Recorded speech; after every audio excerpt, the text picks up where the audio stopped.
In this example problem, we're going to be finding the probability of a condition being met for a variable that is qualitative, which is a little different than when you're finding the same probability for something where you can calculate the mean easily, like a weight or a height or something that's measured in numbers. And this is frequently used in polling because in polling, the answer typically isn't a number, it's yes or no. And in our poll, which is an unbiased poll of 300 randomly selected parents, we're asking whether they think their children have too much screen time. That's either a yes or no answer.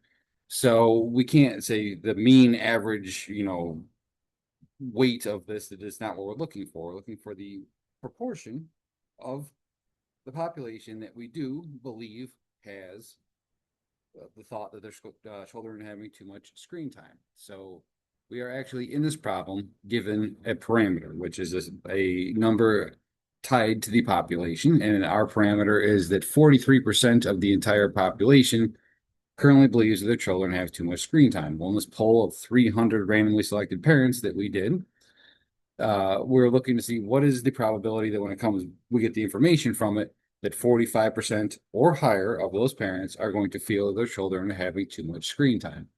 So the first thing we need to do is we need to figure out our proportion, which is basically just what percent of our poll feels a certain way, in this way case, that their children have too much screen time. And we can figure out that proportion as X divided by N. And we are going to start with the population proportion, which is P, and that is known in this problem to be 43%. So we're going to put that up in here. Our sample size of our poll is 300, and we need to calculate the standard error, which is this formula that I just highlighted right there. You find the standard error as the square root of the population proportion times the complement of the population proportion, or 1 minus P, all over N. So I'm going to fill that in for our standard error down here. And in Excel language, you get a square root by having it be equal SQRT. I'm going to open a pair of parentheses. I need the population proportion, which we have right here, is 43%, times, and then I got to put this in parentheses as well, 1 minus that population proportion. Close those two parentheses, and I'm going to divide that whole thing by our N, which is 300. So this right here is going to give me my standard error, and it comes out to 0.029. Standard error is like a standard deviation for a proportion. So we are going to be saying, assume this number is roughly 3%, that in 2/3 of our polls that we did of this, we would expect the average sample proportion to be somewhere within 3% above or below the population proportion.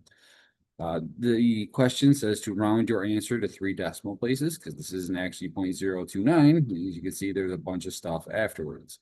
You can always do that in Excel by embedding your math within the round function. So I'm going to go back in, and after the equals, I'm going to say round.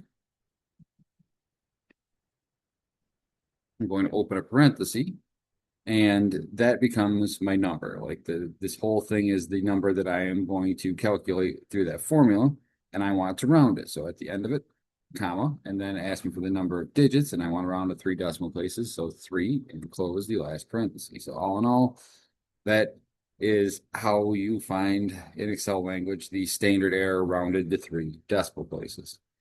And now when I go through and I look, it isn't craziness. It is at 0.029 that we're getting as our return.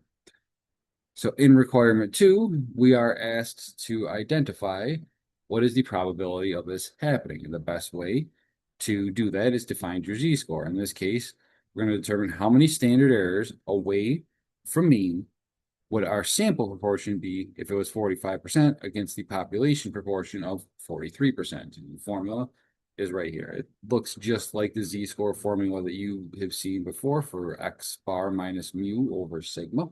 But in this case, we're talking about proportions. So while the letters change, the theory is still exactly the same. We're going to take the difference between our expected population proportion, p hat, and our expected sample proportion, excuse me, p hat, and our known population proportion, And then we're going to divide that by the standard error. So here, this is going to equal, in parentheses, our p hat, which we're given as 45% in the problem, minus the population proportion, which is 43%. Close that parenthesis and divide by our standard error, which we just calculated up above, to be 0.029. And this comes out to be 0.69, same thing as above. This is asking us to round our answer to 2 decimal places. Well, this isn't exactly 0.69. There's a bunch of crazy decimals going on over here. So let's embed this in the round function. So I'm going to say this equals round. I'm going to open a parenthesis after that. I'm going to come over here and close the red parenthesis to have the formula that's going to give me my number by itself, comma, 2. So I'm around to 2 decimal places. Oh, I don't know what happened there. Hold on, let me go see. 10. I don't need this comma right here. Sorry. Let's get him out of there. There we go. Let's try one more time. There we go. 0.69. And lastly, in requirement 3, we are asked to find what is the probability of this. Firstly, as is underlined right here, or more is very important. It's an above question, if you will. When you convert a z-score to a probability, it always gives you the probability that something will be below that point. Well, we don't want something that's below 0.69 standard deviations above mean. We want the probability of getting a number that is above 6.9 or 0.69 standard deviations above mean, which means like all above, greater than, more than, whatever you wish questions.